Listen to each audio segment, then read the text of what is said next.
Aonisu, aonisu, aonisu. Ambe chien kene di ka chien kene. Noro kele atekala. Komba fo toujours. Nteka kumani moro tokoyi, meka kumani nyere tokodi. Ni kuma febe ka fo ka nyesi madro, me kuma noui.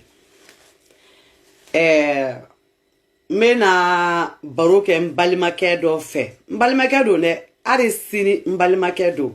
Mena be fili fanala, mba fwa nyena, aka bo fili kono, aka nyini ngali ke, ni ko kera chugo mina, a balma muso de ne, aka ne wole, ka nyini nga, mba nye fay, har nante kankelina. Awo, har nante kankelina, mba nye fay. Ne ere balimake abibu cham. A ne balimake abibu cham. Adi si ne balimake yere. Parce que on de keleni, on de la ka dumuni nge minan kelen kono. Anye mariage ou kenyoron fe. Anye fon bela jelen kenyoron fe. Mbalimake di adi sini. Mais ni be fili la. Mbe se ki bo fili la ka soro amake neniye, amake dogoya maye, amake ne fosiye. Abibu cham bi bo fili la. Pour que ka yiri la an muso an main an dabi mugu bo an dabi nyenyen bo an be kuma fefe fo kuma chambe an ba be fo a iba so tana kelen de chien mais a koronton be fui abibu cham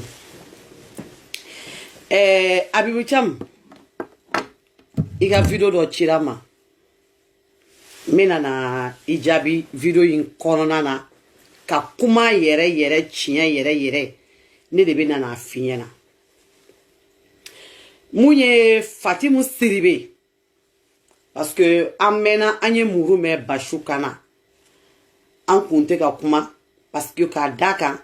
ambe mogo bonya ambe mogo de nofe mogo klene lairu tigido ambe ka bonya na koko anga komunto ambato atala mais ko chambe alete bo kalama on de be sengoro la wula on de be kuma me on de be koyi donc ni oko kera on de be bo on de ba chien fo abibu cham muye Fatimu Siribe ka koyi ko mogo mana bo malika famille kornana kame sogabe ko o no fe ambe misenya ko no fe amba dogoya ambe feonke ko pas na soro atigi kumbe anga groupe kono na ta kono tuguni ne anga ko tabolo ma be ama ka bora groupe kono ama se anga sogobe abiu cham de mana babala muso te se ka akodo awuro dina ni denyi baila ba kechugo bele ba nege pour que ina be se ga be aw be se ka siginyo ko ma chugumina muso de fana te se ka ba abala mana ke chugo kata wani bata chugo alabanya abadi abe ko misisa muso na che furu sara na ku kata chefe ete se ka jago ya ka do a cheku parce que adusuku ne banala ado erebeke ube siginyo ma ado erebeke ni dusukun ko ka te fe ke dro fe te fly kelendro ne do surtout mogam ko mi ka jekulu kono na ko ka ti ka jekulu fe na tara iba tui mais ote ni yere ote oni Fatimu Siribe comme Fatimu Siribe de serima ka nyefa nyena ka ombe ka misenya ombe ka ko kala ne de be na nyenyen akungu na nyenyen takadima ara si 24 tede Fimante na nyefi nyena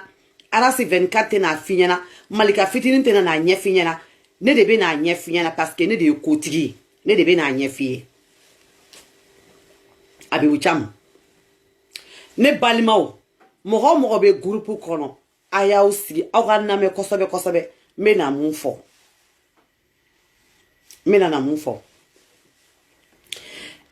abi ucham Fatimu Siribe na tara finyana kale kumbe malika famille kono kale tara kome kale tsege amaketi ne aja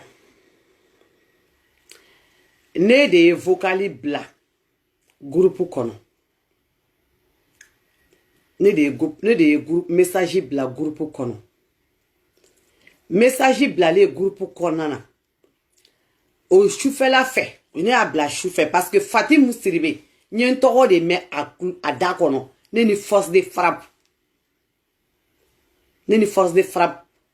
ne de ko anye vocal lota ko kana bla groupe konana ko a message ko okoro e munye c'est ça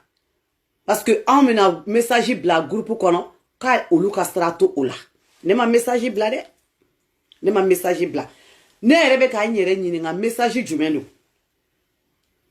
message ku me force de frappe de ku ne de kuma kando aya bla groupe kono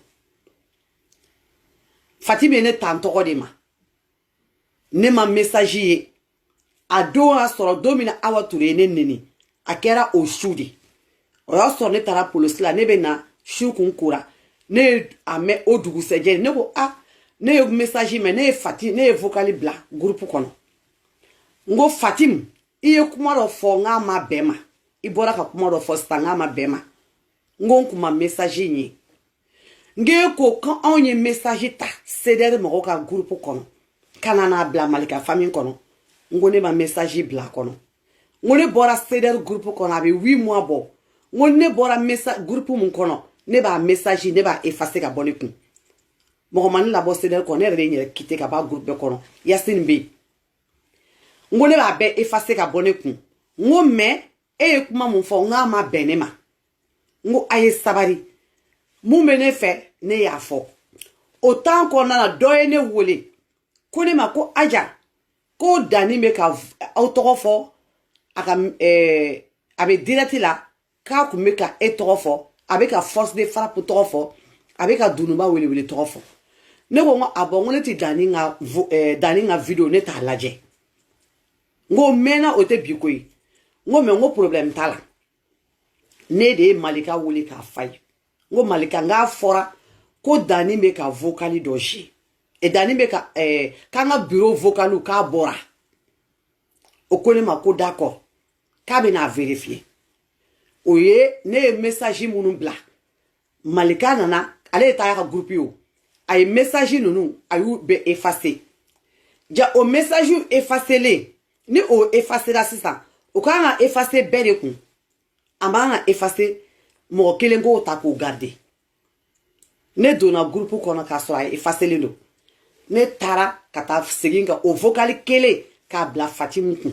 ngo Fatim Siribe iyo kuma do fo nga ma bema ngo ne ma message ta yoro la kana bla o tene ka barai mumbe ne fe ne afo Fatimi o clé fla ne sigilendo do de ye photo ja o ya soro dani ye photo ta ne photo ka a monter ka a bla do de ya a photo ta ka cinema ne ko tigi ma ngoni ye munyi wa amake hare français de amake malla fo libi tigi ya cinema fo libi ne ko ngoni ye munyi ko ne ko ni photo bala ne ko ngo d'accord ne ko ngo abe dani nga page de kan mais atigi photo de cinema mais vocal ta koro ne dona dani nga page kono ka nyini parce que ni ma nyani be ko ke be prévu de so ne dona ka kono ka nyini faut 7h du matin ne mai faut 7h du matin ne mai ne klaka sigi ko tigila mo de wole ngi vocal mu iye photo mu cinema vocal ta koro est-ce que be se ka vocal la man chima wa akoko problème tala donc ne wole ka magobe malika ka ti sorte la ne tara kata afiro ma atigi ya cinema ka ne toyi ne nana kana lame kaye ne photo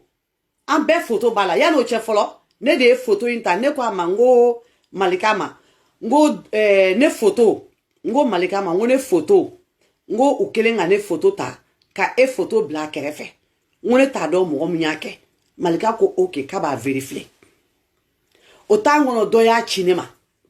ne nana kana photo yi kana laje ka soro ne vocali munchi Fatimu ma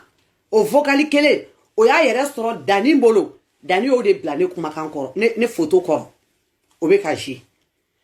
dɔ ye ne wele ko Aja ne y'a ta o yɔrɔ bɛɛ la k'a bila an ka groupe kɔnɔna na ne y'a ta k'a bila groupe kɔnɔ dɔ ye ne wele ko Aja ko vocali min bɛ ka jouer ko nin vocali k'a tɛmɛna e ni Fatimu de cɛ wa ne ko a tɛmɛna ne ni Fatimu de cɛ ko privé la kuma de nin ye wa ko groupe la kuma don n ko privé la kuma de don ne y'a ci Fatimu Siribe de ma n ko Fatimu Siribe de ye vocali labɔ ne t'a dɔn n ka y'a labɔ cogo min na o temps kɔnɔna na Dununba de ye vocali ta ani photo ninnu ta k'a ci Fatimu ma ko Fatimu ko Aja ko nin tɛmɛna e de n'a ni ɲɔgɔn cɛ privé la mais o ye ɲɔgɔn o vocali y'a yɛrɛ sɔrɔ cogo di kɛnɛma Fatimu ye ne wele a vocali bɛɛ bɛ n bolo Fatimu ye ne wele Fatimu Siribe ye ne wele a ye ne wele ne tun bɛ dumuni na ne ma sɔn ka téléphone ta a ye ne wele siɲɛ joli ne ma ta o kɔfɛ a ye vocali bila ne kun ko Aja k'ale ma fɛn faamu ko ne ye privé message min bila ne kun ko a fɔra ko o taara a yɛrɛ sɔrɔ kɛnɛma ko ale ma a bila kɛnɛma ale m'a ci mɔgɔ ma ale y'a ci Mariamu Samake de ma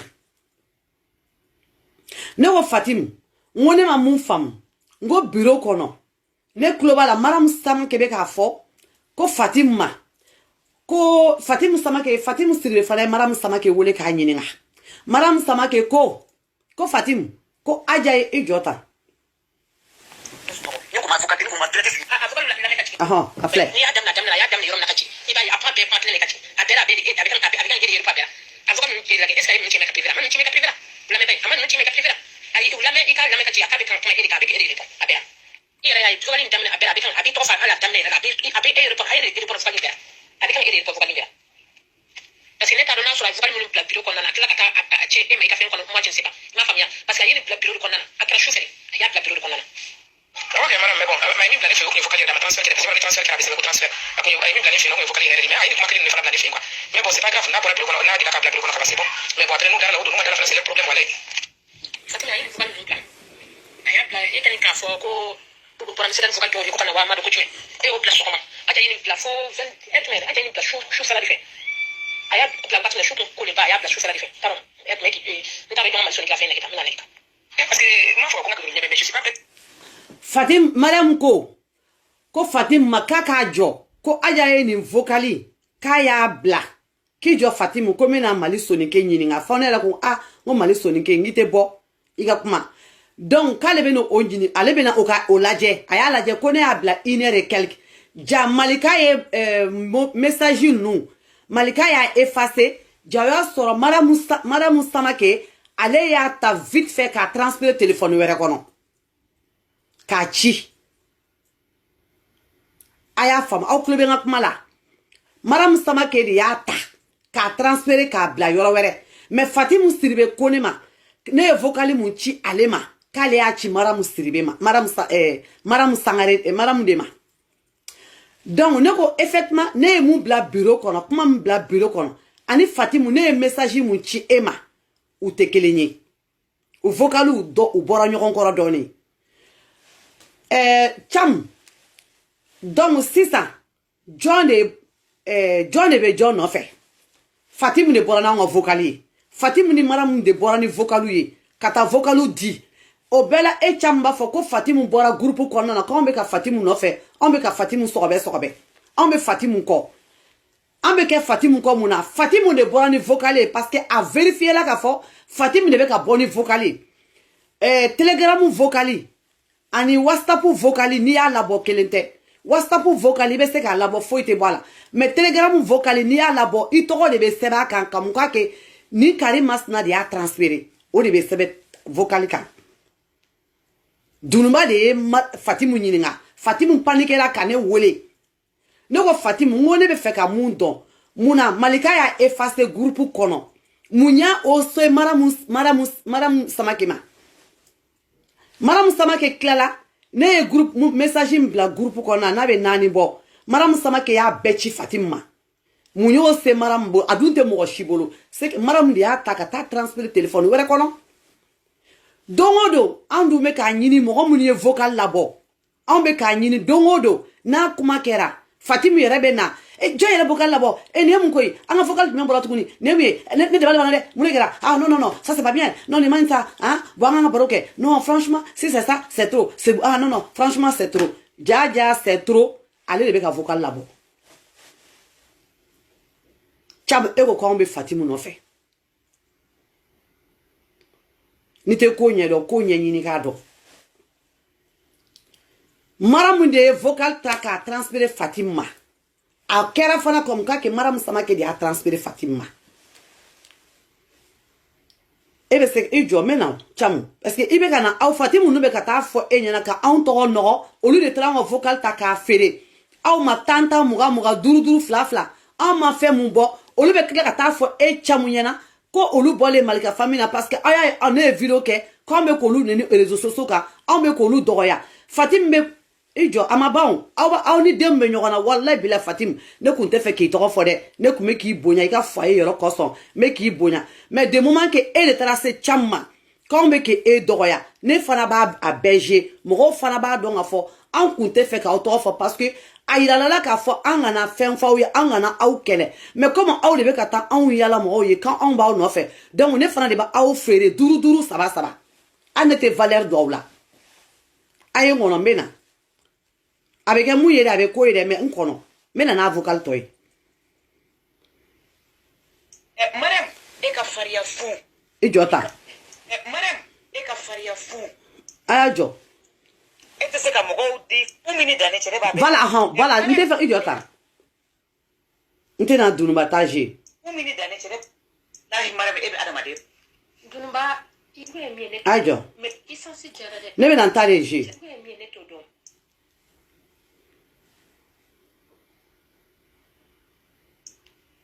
Allo Antifa. Muso Fatimu somɔgɔw ye ko basi t'i la denmisɛnnin o bɛ Fatimu n'i ka message sɔrɔ n'i ka message mɛn n'i ma kuma faamu Maramu ye kuma minnu vocal minnu bila ko n y'olu bɛɛ faamu en fait Fatimu ne ye vocal bila groupe kɔnɔna na bureau kɔnɔ ne ye message mun bila bureau kɔnɔ o yɔrɔ bɛɛ la ne ka message ne m'o effacer dɛ ne yɛrɛ bolo m'o effacer ka bɔ a la diɲɛ na ne tilala ka don bureau kɔnɔ ka taa sɔrɔ message bɛɛ effacelen don ka bɔ bureau kɔnɔ ne ko ne ye message bila n ko pour que ne ka message effacer la o yɔrɔ de la ne taara tuguni ne dusu ma ko ne taara ka taa message bila e kun i ka privé la ka segin kumaw kan k'o fɔ e yɛrɛ ka privé kɔnɔna na mais a fɔ Mariamu ɲɛna ko ne bolo ma message kelen ne ma effacer parce que ne tɛ se ka bureau message effacer o ne yɛrɛ tila ka fɔ ko mama ne tɛ kuma tuguni groupe kɔnɔ parce que ni kumana i ka message bɛ effacer mais n'a ko ne ma ko non ko ni kɛlɛ o don k'a bɛ se ka effacer ko pour que a kana bɔ kɛnɛma ou bien a n'a tigilamɔgɔ y'a mɛn a kana kɛ kɛlɛ ne ko bon c'est pas grave ne t'a fɔ k'ale yɛrɛ bila Fatimu kun mais hali e kun ne ma message effacer parce que e kun ye ne bloqué donc sisan de e ye message bila ne kun tuma min na ne nana de ko n bɛna message yɔrɔ sɔrɔ depuis wula fɛ ne ko n bɛ message ɲini ne nana sɔrɔ ne bloqué b'i bolo donc sisan de e ye message bila ne kun ne nana sisan ko n bɛ message lamɛn dɔrɔn ne taara sɔrɔ ne ka message ninnu ne fɛn bɛɛ ka bɛɛ effacé don voilà donc ne ye message bila bureau kɔnɔ ne m'a effacé ne bolo ma effacé dɛ ne bolo ma effacé après de ne seginna ka taa message bila i yɛrɛ kun ok tant bon sisan n ko Fatimu Maramu Samake ko ne ye vocal min bila Fatimu kun k'i b'a sɔrɔ ko ne y'a effacé ko ne bolo de y'a effacé ne ko Fatimu ma ne ma effacé ne bolo ma effacé de moment que ni Malika y'a effacé a bɛ effacé ka bɔ bɛɛ de kun mais Maramu Samake b'a ta de ka taa bila téléphone wɛrɛ kɔnɔ donc a b'a bɛɛ ci Dani ma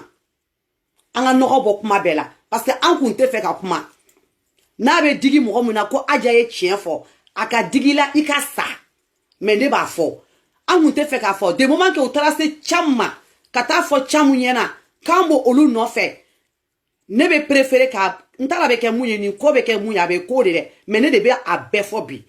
Maramu Samake bɛ vocal mun bɛ vocal fɛnɛ bɔra Malika famille kɔnɔna na Maramu Samake de y'a vocal bɛɛ ta ka taa di Dani ma parce que ale de ni Dani bɛ collaborer la ale de taara di Dani ma voilà donc ne ye vocal min bila Fatimu kun Fatimu y'a ta ka taa di Maramu ma an ka vocal tacogo filɛ nin mais aw ma fɛn fɔ dɛ aw ma kuma o bɛɛ la aw sutura la aw ko k'aw ti sutura fɛ k'aw bɛ lebu de fɛ donc aw b'a dɔn k'a b'aw ni den mun cɛ walahi ne tɛ n kun siɲɛ mɔgɔ ye aw man ka taa fɔ Camu ye o parce que Camu aw b'a fɔ k'a b'a fɔ Camu ɲɛna Camu bɛ n'a kɛ ni kɔrɔmatigɛli de Camu b'a dɔn tigitigi k'aw kan bɛ ne de ma sinon Malika famille mɔgɔ si tɛ ne de don a b'aw ne de cɛ aw de bɔra ne ka vocal ye o de problème bɛ yen.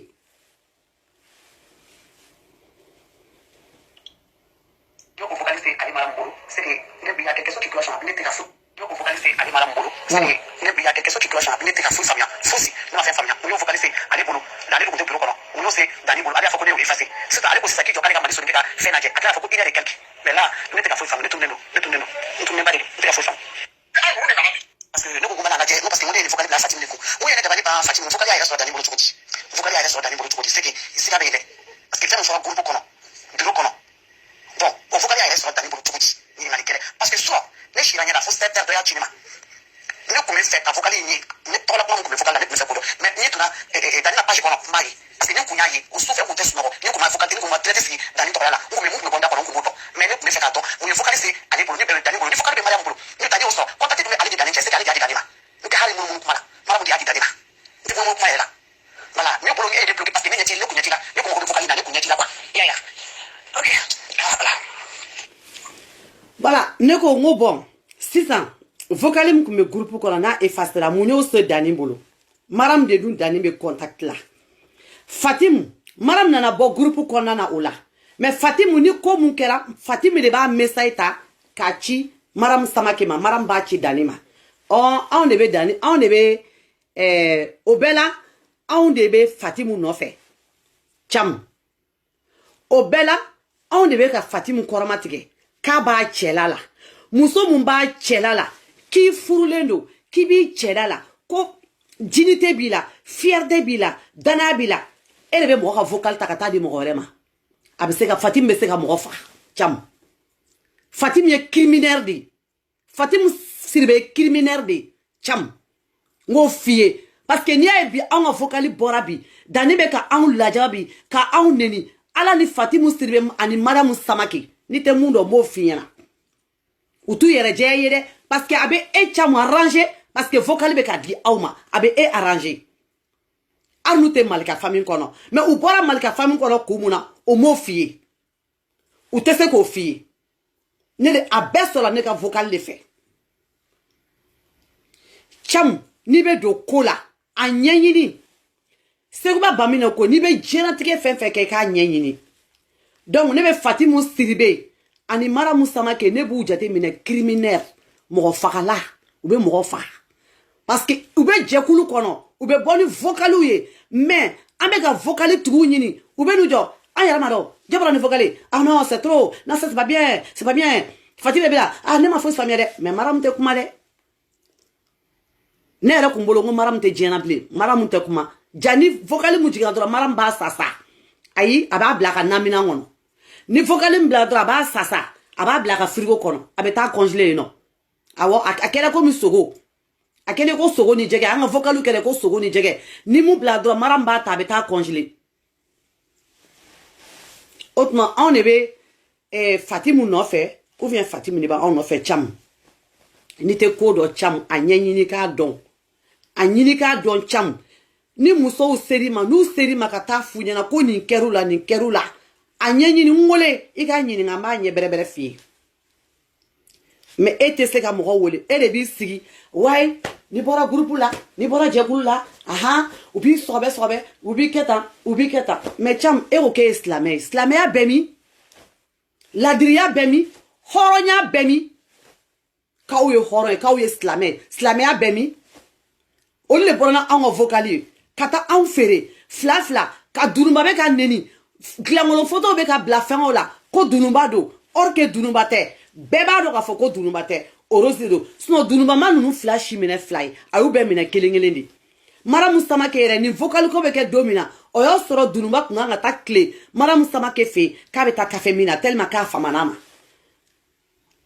mara mi re kontado ibe ta café mi ka vocal bola de fe ibe ka ndongo réseaux sociaux kan iba do nga fo akun capable no kamara mu filmer parce que mara akun capable no kamara mu jakte filmer koy parce que mara mu ko de ka chelaw fengalaw momo law ngak me momo filmer di avec momo filmer ni momo e kuma munun ke abo arrêter akumba chi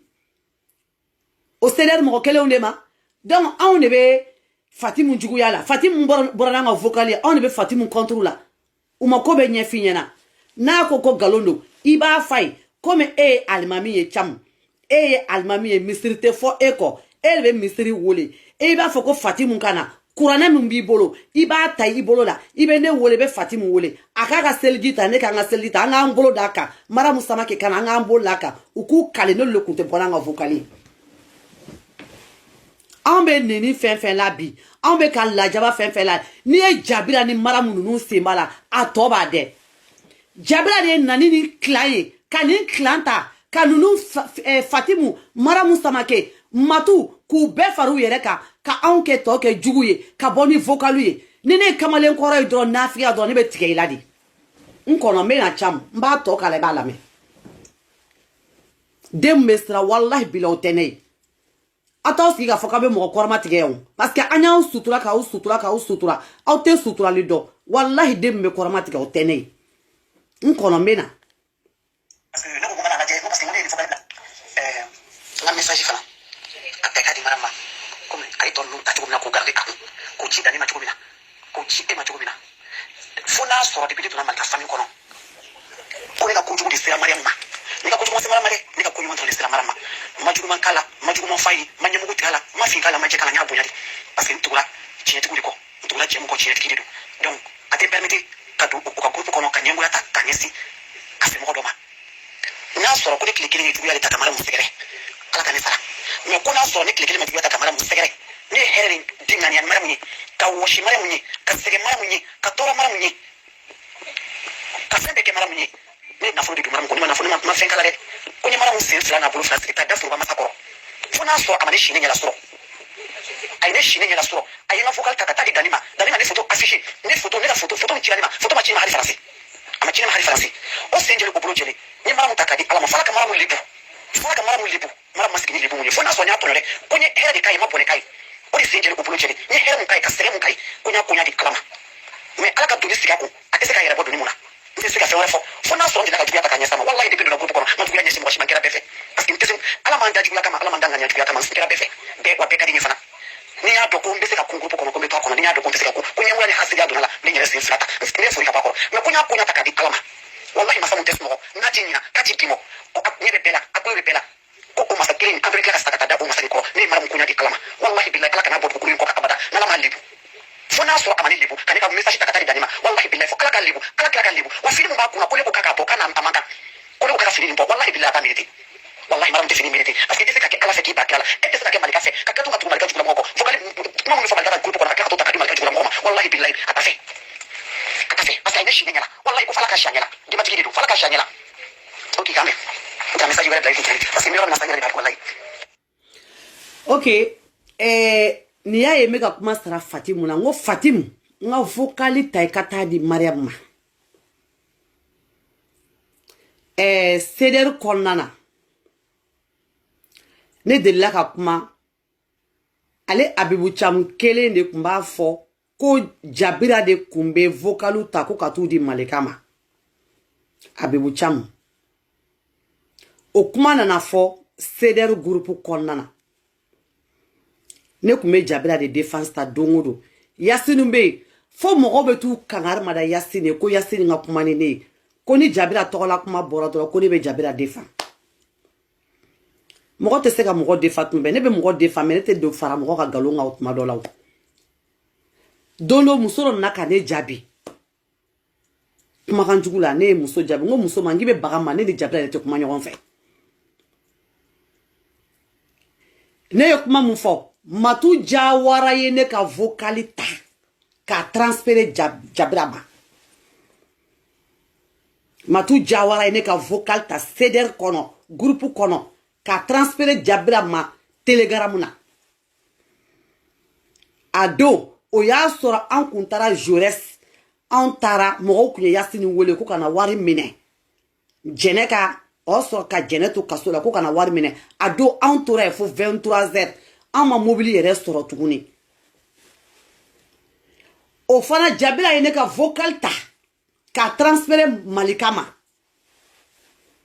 ka an to mobili ɲini na métro bɛ fermé na ka an to Malika ye vocal in transférer ne ma ko mun de bɛ yen ne ni Jabira ni ɲɔgɔn cɛ ko ne ye nin kuma fɔ min ne ko Malika ma n ko n b'a ɲɛf'i ye komi an bɛ kɛnɛ ma an bɛ sira ɲini na ka don so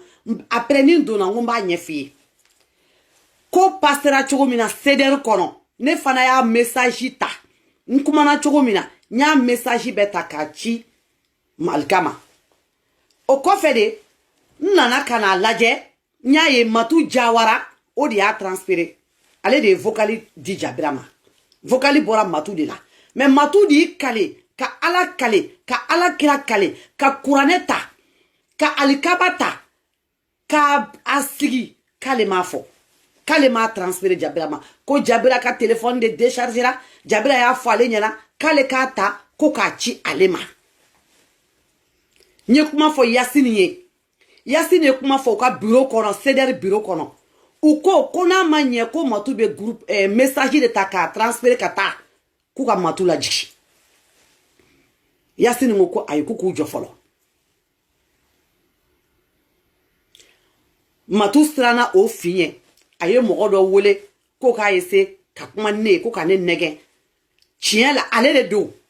de don mais o k'a essayer ka kuma ne ye parce que a b'a dɔn ne wulila ne tɛ se kuma musalaha la mɔgɔ bɛ kuma tɔ munumunu ka kuma tɔ to ye ne b'a bɛɛ de fɔ a wagati la n ye da tigɛ Matu la n tɛ kuma fɛ n bɔra ni kuma fo ka n'o kɛlɛ de kɛ groupe kɔnɔ mankan ye depuis ne donna Malika famille kɔnɔ Jabira de ko k'a ɲɛ tɛ da ne kan Jabira Bubu Jabira de Jabira ko k'a ɲɛ de tɛ da ne kan Jabira de nana ka na ninnu musomanninw bɛ pomper ne kama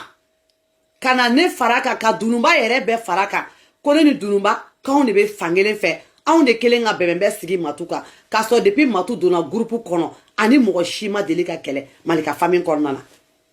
problème ye mun ye hali ne t'u ka vocal lamɛn ne kun tɛ hali u ka vocal lamɛn Fatimu Siribe de ko ne bɛ se ka don groupe la cogo di ko n tɛ vocal lamɛn n ko non vocal lamɛn ani kɔrɔmatigɛli ne t'a fɛ ne t'a ka vocal lamɛn aw ɲɛ bɛ nin fɛn fɛn la nin bɛɛ ye Jabira de nɔ ye n'i kumana n'a figu de bɛ n'u jɔ k'i man ka Jabira tɔgɔ fɔ parce que Jabira tɔgɔ bɛ fɔ ko daminɛna ni Jabira de ye wa a bɛ laban ni Jabira de ye depuis ala k'an da ma kamalenkɔrɔ ye tantɔ kamalenkɔrɔ b'a essayer de ka du dilan mais i t'a essayer ka mɔgɔw fara wa mɔgɔ minnu kun tɛ groupe kɔnɔ kɔrɔlen dɛ Jabira bɛ janja la olu nɔfɛ parce que Adamu ka 700 € b'a la a tɛ fɛ k'o sara a bɛ taa olu nɔfɛ n'a figiya la Camu e bɛ nin kalama e tɛ nin kalama dɛ Camu i tɛ nin kalama Fatimu Siribe Mariamu olu de y'an ka vocal labɔ ka Dununba kɛ u faden ye ka na galon sugu bɛ ta sa k'a da denni na sa Dununba bɛ ta a bɛ nin fɔ a bɛ nin kɛ tan a bɛ nin kɛ tan u ɲɛ bɛ da sɔgɔmadafɛ bo kan sanjikɔrɔ bo u ɲɛ bɛ da o kan mais u ɲɛ tɛ da Dununba kan Dununba bɛ Malika famille na faso de ka d'a ye kɛ sinon a ka mun tiɲɛna den kelen wayidu de don ni du don Dununba y'o jɔ ka ban a ka mun wɛrɛ b'a la a bɛ so mun kɔnɔ Faransiya a b'a ka so kɔnɔ diplexi a ka mun b'a la a ka mobili b'a bolo a ka mun b'a la Mali la a ka mobili b'a bolo a ka mun b'a la jɔn de bɛ na fɔ k'i bɛ na waso o la an bɛ taa mun fɔ Fatimu ye Camu an bɛ mun de fɔ Fatimu ye an bɛ na mun de k'a la Fatimu bɛ groupe jumɛn kɔnɔ n'a ani mɔgɔ min ma kɛlɛ n'u ma a galon ka bɔ yen ani jɔ hali n'a kumana ani mɔgɔ tɛ bɛn kuma la aw bɛ na mun de fɔ mɔgɔ ye ko mɔgɔ bɛ Fatimu nɔfɛ ko mɔgɔ bɛ ka Fatimu u bɔra groupe kɔnɔ parce que a ma diya u ye Mariamu Samake n t'i ni mɔgɔ wɛrɛ cɛ dɔn n ko ne y'a ye ne ma min fɛ ne y'i to yen Malika de kɔsɔn ne y'i to yen Malika ko ne kana fosi fɔ ne y'i to yen Malika kama Malika fitinin ye n wele ko n ka kɛ ala kama n ye vocalu ci ma i panikera i ye Malika fitinin wele i ye Malika wele u ko n ka kala kama u k'i to yen ne y'i to yen ne ko de n ko o sen jɛlen o bolo jɛlen don n ko fo n'a sɔrɔ ne ma sɛgɛn i ye n'a sɔrɔ ko ne de sɛgɛnna i ye ka feere kɛ i ye Mariamu Samake aw bɛ taa Camu kɔnɔna suruku anw kama Camu bɛ bɔ ka na diɲɛ lahara fɔ anw ma k'anw kelen ka aw kɔrɔmatigɛ k'anw bɛ nin kɛ aw la Mariamu Samake fo n'a sɔrɔ ne de ma e ka bɔgɔlanw ta ka taa feere n bɛ t'i ka baarakɛyɔrɔ la n bɛ taa bɔgɔlanw minɛ la n bɛ taa feere n b'i ka wari d'i ma o de sen jɛlen o bolo jɛlen Mariamu n y'i sara kɛ ala ni ala kira ye walahi Mariamu i kana bɔ diɲɛ dugukolo in sanfɛ i ye ne ka vocali mu ta ka taa di danni ma na ala ma kiri tigɛ ne cɛ i ni Fatimu bɛɛ aw fila bɛɛ ne tɛ yafa aw ma fo ka diɲɛ fara lahara kan parce que aw bɛ se ka mɔgɔ fa aw ye criminel de wa aw yɛrɛ bɛ se ka aw bɛ se ka polisiya kɛ parce que aw bɛ vocal labɔ aw bɛ sɔrɔ ka na ɲininkali kɛ ne tɛ nin kalama Maram yɛrɛ kelen k'i yɛrɛ fɔ ko su ko mɔgɔ mun tɛ yen ja vocal fɛn bɛ bɔ Maram de b'a bɛɛ cɛ ka taa bila ka frigo kɔnɔ k'a congeler mun bɛ danni bolo n'o banna je la a bɛ dɔ wɛrɛ d'a ma e bɛ fini biri k'e ye silamɛ ye wallahi Maram ne ma sɔn wallahi ne ma sɔn fini bɔ i k'a bila aw ko Malika ye kafiri aw mun ye silamɛ ye aw de ka baara ye nin ye fini bɔ i k'a bila Mariam ne ma sɔn i ka silamɛya ye burumuso b'i kana mais mun b'a jukɔrɔ o ka jugu ni kafiri ŋaniya ye Mariam Samake e ŋaniya n'a tɛ furufuru yira san pɛrɛn kan kunci wa Fatimu Allah ma hypocrite ye ka Fatimu bɔ Fatimu de bɛ don groupe kana aw ka kɛnɛ ko bɛ papa chéri dun awe ko k'a sɔrɔ ne kabini ne ye Fatimu y'o la dɔn ne ko ni muso man ɲi ne y'a fɔ Dunuma ye o ko Dunuma i kɔrɔsi Fatimu na dɛ mais a ma da ne na mais don min na Fatimu y'a si ka k'a tɛgɛ kɔnɔ yan a y'a dɔn ko ne ma nkalon tigɛ ni mɔgɔ kumana ne ye dɔrɔn ne b'a dɔn i ye mɔgɔ qualité mun ye u ɲɛda yelen tɛ don diya mɔgɔ la a bɛɛ dibɛn jukuru u ɲɛda girikiselen awɔ aw b'a fɔ ko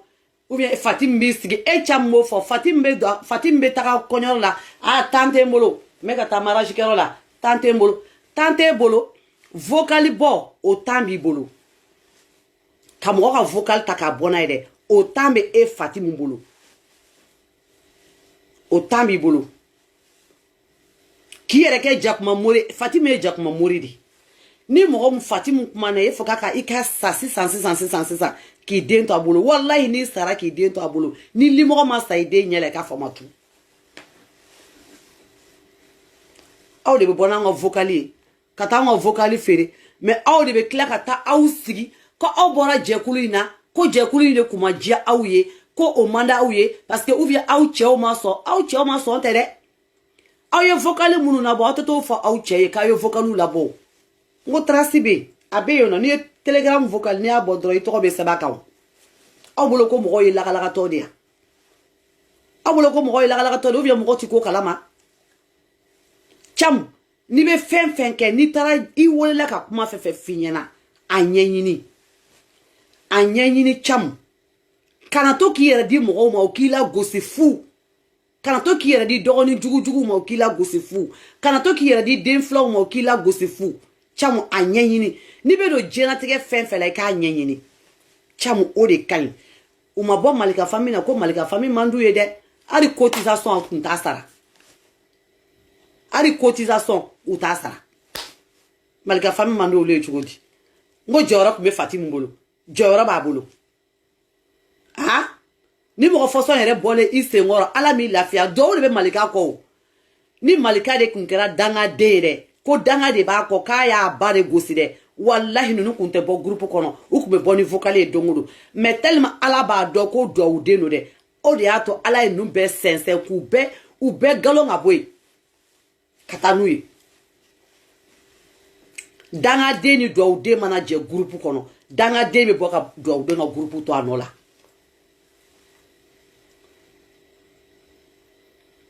adamaden ala y'a to aw miiri k'a fɔ ko denw de b'aw bolo denmuso de b'aw bolo dencɛ de b'aw bolo n'aw kɛra nafigi ye aw ka cɛlasigiyɔrɔ la aw denw bɛna kɛ mun ye olu bɛ kɛ koko taala de parce que nafigiya bolo kɛ olu bɛ koko de ta parce que olu bɛ juguya na aw ye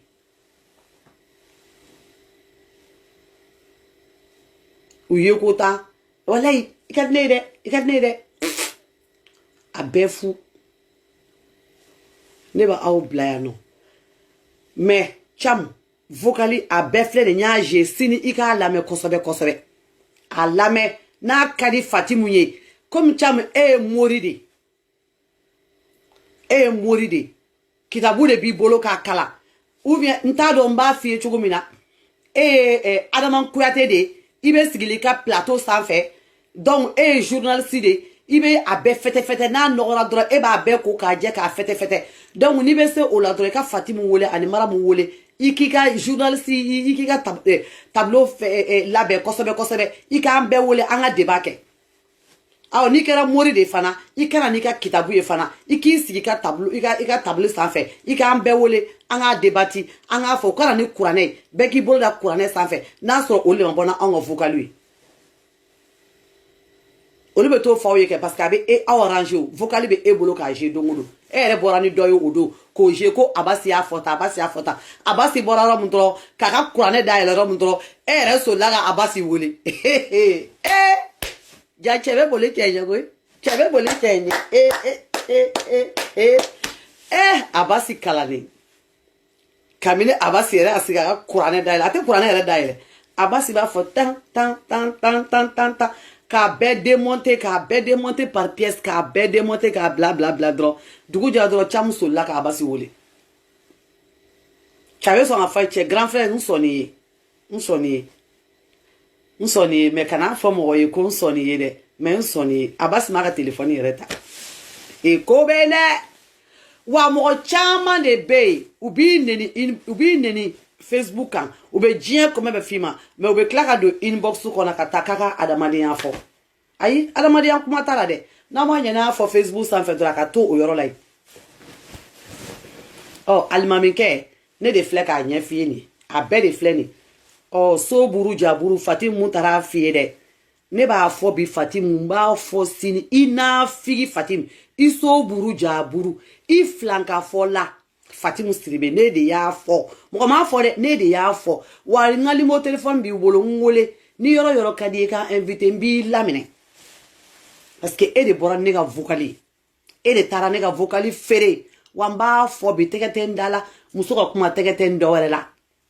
awɔ mɔgɔ bɛ ka aw sutura o mɔgɔ tɛ ka fɛn fɔ o aw yɛrɛ bɛ tila ka bɔ na aw yɛrɛ aw b'a dɔn taara fɔ Camu ye Camu b'a fɔ o Camu b'a fɔ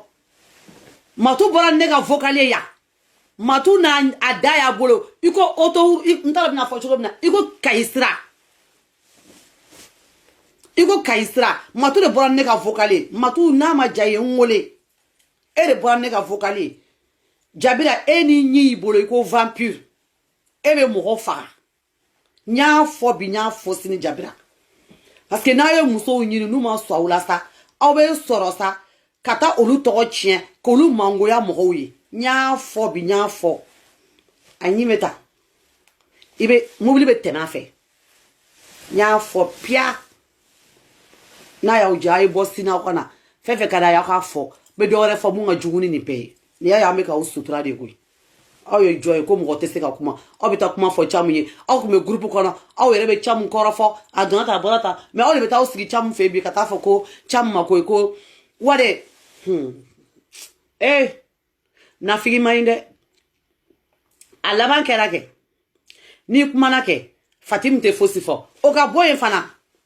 kabini Fatimu bɔra an ka groupe kɔnɔ don min na ani Maramu an ka vocal tɛ bɔ vocal mun b'u bolo k'o jeu kɛ depuis le temps de Napoléon o de vocal b'u bolo k'a jeu sisan o kɔfɛ an ye groupe dɔ sigi kɛrɛfɛ ko fɛngɛ groupe ko 31 o su bɛɛ o don bɛɛ Fatimu bɔra ni groupe message dɔ ye kabini a dɔnna k'ale don wa a paniquera de ne ma fɛn faamuya dɛ mɔgɔ tɛ ka ne wele o y'a sɔrɔ a dɔnna k'ale de bɛ k'a labɔ mɔgɔ si ma kuma fɛ a bɔra ten ne ma fɛn faamuya dɛ mɔgɔ tɛ ka ne wele dɛ mun kɛra non mais c'est pas bien mais ne mun ye mɔgɔ tɛ ka kuma dɛ groupe 31 mɔgɔ tɛ ka kuma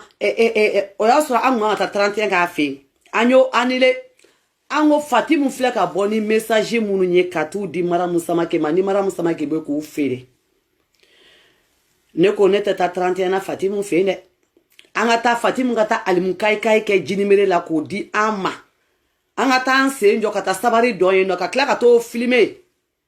ka taa jesa réseaux sociaux kan sa ko ayi ko Malika famille musow filɛ n'u cɛbaw filɛ nin k'u filɛ nin an bɛɛ b'an to sunɔgɔ la sa an bɛ kele ko an b'a kɛ tan Fatimu b'an filmer k'a di a b'a ci maram yɛrɛ b'a ci yan fɛ ne ko ne tɛ taa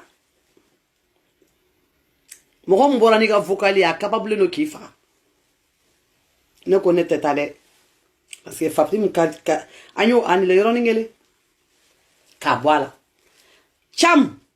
ngo ni ye journaliste ye dɛ an wele i ka tabali sanfɛ Cham i ka invité ka na Cham i ka minnu taara fɔ e ɲɛna k'an b'u contre la kɛ olu wele i ka anw wele an ka sigi an ka kuma fɔ Cham alimami komi e de bɛ ko bɛ jalatigɛ baga ye e de i ka an wele ka na Cham mɔgɔw bɛ ka ne wele ko ne k'i to yen nɔ ko ne kɔrɔ ne balimakɛ de ye mais e tɛ ne ko mun y'i nɔrɔ Malika la de Cham mun ye i nɔrɔ Malika la ou mun y'i nɔrɔ Malika ka groupe la mɔgɔw la ne ko Malika ye mun de k'i la de ne bɛ fɛ Cham e yɛrɛ k'a bɔ dɛ e k'o fɔ ne ɲɛna ko Malika ye nin de k'i la tar ni Malika y'i ka muso dɔ de minɛ la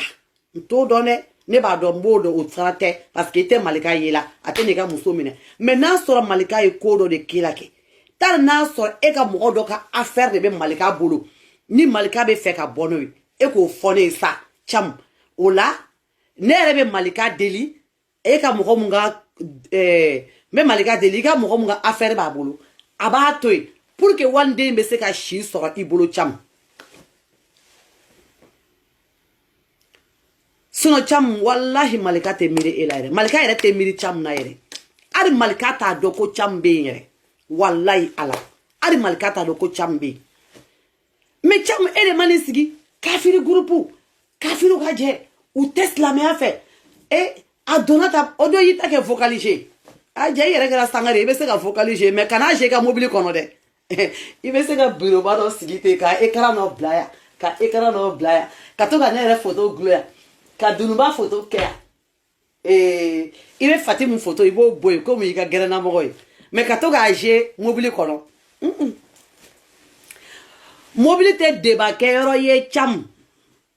o ye k'a boli dɔrɔn ka t'i ka baarakɛyɔrɔ la ou bien ka t'i ka so mobili ye o de sisan ni ne bɛ fɛ ka mobili ni bɛ fɛ ka débat kɛ dɔrɔn kana kɛ mobili kɔnɔ tuguni kana video kɛ mobili kɔnɔ i b'a ye ne bɛ to ka n sigi n ka salon kɔnɔ ne ka papier pɛn ni y'a ye n'i y'a daminɛ dɔrɔn bɛɛ b'a dɔn ko n bɛ n yɛrɛ ka so de Cham journaliste Fatim i ka journaliste ya hali i kun ka n'a fɔ Cham ye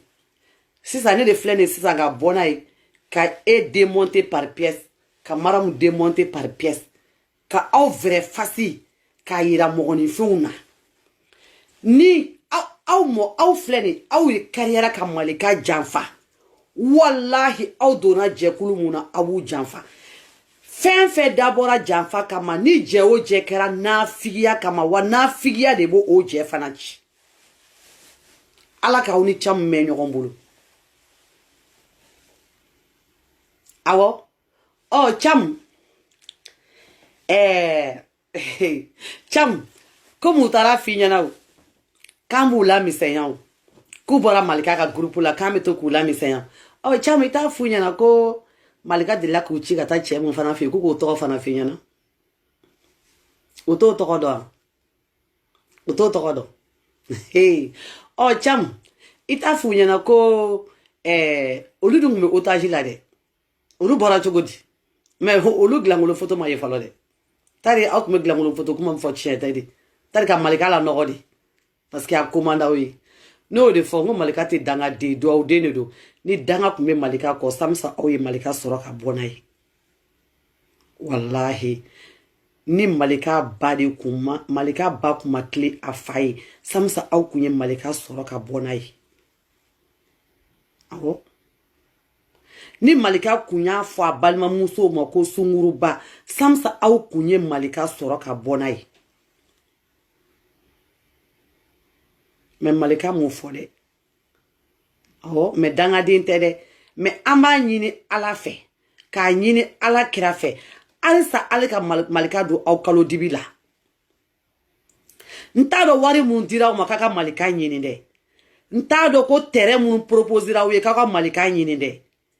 ala ka wani den don aw kalo dibi la an tɛ juguman ŋaniya n'aw ye cogo min na dɛ wa ante juguma ŋaniyani malika fana ye ten awɔ an bɛ malika fɛ dɛ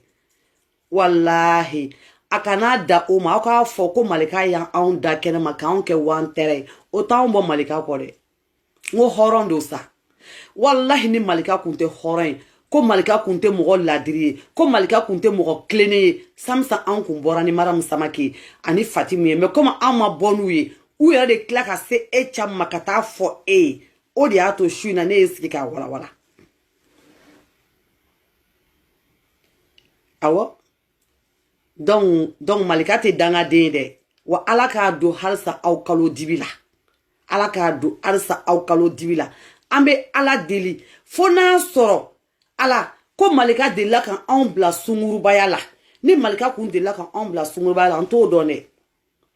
mais ala malika ma deli ka anw bila sungurubaya la a ma deli ka anw ci cɛ ma ala malika don ninnu kalo dibi la i ka wanden kisi ninnu d'aw ma n'a sɔrɔ wari mun dira aw ma k'aw ka malika ɲini a ye taa di aw tigiw ma dɛ a ye taa d'u ma ni malika bɔra nin sen troisième frappe face à face de tɛmɛna troisième ala de o y'a sɔrɔ ne bɛ Dakar o tɛ kɛ ne ɲɛna troisième face à face malika sabari face à face 1 2 3 cɛ kabako côté gauche côté droite malika anga malika anga malika ka d'anw ye ala k'a kisi cɛ malika a y'an ka wari dun malika namaratɔ don malika aranakɛri don malika k'o deba bɛɛ ci kunu k'a jɛnsɛ k'a yɛrɛ k'aw bɛɛ ɲɛna k'a ma wari minɛ a t'a minɛ o halala den de don duwawu den de don a t'a minɛ k'a minɛ a t'a minɛ dɛ kamalenkɔrɔ 3 de ni wari tila mais o bɛ ka kelen tɔgɔ dogo ne yɛrɛ bɛ kelen tɔgɔ piya o bɛ ka kelen mun tɔgɔ dogo dɛ n'a kelen ma fara ne na don o don n b'a tɔgɔ fɔ a sen bɛ wari in na o a sen b'a la malika tɛ ka fɛn fɔ malika tɛ fɛn fɔ parce que a m'a dun malika ma dɔrɔmɛ dun mais ni wari mun nana dɛ 5 millions in kamalenkɔrɔ 3nan a bɛ yen a 3nan bɛ yen n'a ma fara ne na n b'a tɔgɔ fɔ piya de A à Z n b'a bɛɛ dɔn a bɛɛ n b'a bɛɛ kalama ne bɛ nin ko kalama a mɛnna vidéomaniya de bɛ se ka kɛ k'i sigi ka wari minɛ mɔgɔ la fo mɔgɔ bɛ to ka fɔ sa aw tɛ wari di kare ma n'a ye wari di kare ma a b'aw to yen nka tɛ di anw bɛ taa baara de kɛ hali n'an b'an da k'a yɛrɛ sa ta ou bien ka allocation ta an kɔni ka wari de don parce que an y'a baara de kɛ jagoya an b'a ta k'a dun piya an b'a dun dɛ an b'a don an sago la an b'an ka frigo fa jɛgɛ la an b'a fa sogo la an b'an ka so kɔnɔ an tɛ si mɔgɔ fɛ yen mɔgɔ si t'a fɔ an ɲɛna a y'aw teliya a ye mankan dabila n bɛna n da ka sunɔgɔ an b'an ka so lafiya la damu na tranquillité a banna an ma fama ka wari dun ayiwa n'a bɛ kɛ girigara mun ye a tɛ fɔ n ka mobili segin ma a tɛ fɔ n ka so tile diya o tɛ fɔ an ma kabako don jugu malo la ne ma na n ka wuluni sɔrɔ ne b'o taga da ko malika jugu malo la malika jugu malo la dɛ jugu malo la ne ma na n ka siyɛni sɔrɔ ne b'o tɔgɔ da ko malika jugu malo la kabako ala k'an bɛɛ su la malika duwawu den non malika ka kɔnba ye nafa ɲɛ dɛ kabini nin kɛlɛ yɛrɛ kɛra bum dɔrɔn bɛɛ bɛ k'a fɔ malika famille an bɛ don a la tile kɔnɔ ne yɛrɛ bɛ message mun sɔrɔ a ka ca ni banasi ye ni ala cɛ malika kɛlɛ dɔ ka fisa mɔgɔw ma dɛ ala k'a tare d'an ma ala k'a kunnawolo d'an ma kabako don ne bɛ n t'a fɔ piya awɔ ne ka so tile de bɛ n bolo n bɛ don n ka so tranquillité la lafiya bɛ n kan n tɛ taa mɔgɔ déranger ka so ni ye n taalen ka so peut-être i diyara n ye de sinon kabako don mais camu kana video kɛ mobili kɔnɔ tuguni parce que n bɛ k'a faamuya i garadi bonyana kojugu déjà mɔgɔw bɛ k'i wele k'a f'i ɲɛna ko malika famille ko n'i bɔra la ko malika famille mɔgɔw bɛ mɔgɔw sɛgɛn u bɛ mɔgɔw tɔɔrɔ u bɛ nin kɛ donc n'i ma ɲɛ n'i b'o débat fɔsɔn ninnu kɛ kana kɛ dibi la déjà e tun bɛ mobili kɔnɔ courant yele kunte gloki mun kun be kana o finen do o ye kelen ye I kun sigi ka loksi o fana kun finen do donc mogo kun ti ye ka ɲɛ quoi verre dɔrɔn I maro verre ni kun bo dɔrɔn de I ɲɛda ni dɔrɔn donc I ka to k'a kɛ yɔrɔnin dɔ la kɛnɛ dɔ la quoi t'ale be do café de kɔnɔ ka t'i sigi yen nɔ ka vidéo kɛ quoi o de ka ɲi caman mais kana to ka t'i sigi mobili kɔnɔ ni ka vidéo kɛ quoi a ma ɲi quoi mobili yɛrɛ gazi ni I be k'a kɛ dɔrɔn mobili tɛmɛtɔ ni olu fiɲɛ ni gazi minnu be ka yɛlɛ fɛ donc a be sɔn ka murani bila I la dɔɔni n kɔrɔkɛ de ye n balimakɛ de ye n be k'i ladi o yɔrɔ la quoi donc I k'a fɔ Fatimu ɲɛna ko n'a be fɛ ka kuma wɛrɛ f'i ɲɛna a k'a jɛlen f'i ɲɛna quoi bon o tɛ problème ye I be se k'u tɔgɔ sɛbɛn Seder taxi la n'a y'i ja I b'u tɔgɔ sɛbɛn Seder Arasbash 2023 I be se k'u tɔgɔ sɛbɛn o la fana o de don n ko loto de don anw be ka ɲamaɲamaw gɛn e be ka ɲamaɲamaw ta ka n'o gɛrɛ I yɛrɛ la u tɔgɔ sɛbɛn ni bigi t'i bolo Dunuma ɲɛna ka bigi dɔ kɔ kunu ya Dunuma ka nin bigi ka ɲi dɛ Dunuma ɲɛna nin kɔ I bɛ na n bɛ nin d'i ma kaye yɛrɛ bɛ ne bolo I b'o tɔgɔ sɛbɛn Ala k'aw bɛn hɛrɛ ma Ala kana to ka bɔ n'i ka vocal ye awɔ cam Ala kana to ka bɔ n'i ka vocal ye an kɔni depuis bɔra don min an ka vocal tɛ bɔ alhamdulilayi an bɛ Ala fo an b'a waleɲuman dɔn donc n ka foli bɛ bɛɛ lajɛlen ye Ala k'an bɔ su la aw bɛɛ lajɛlen bisou bisou Malika Malika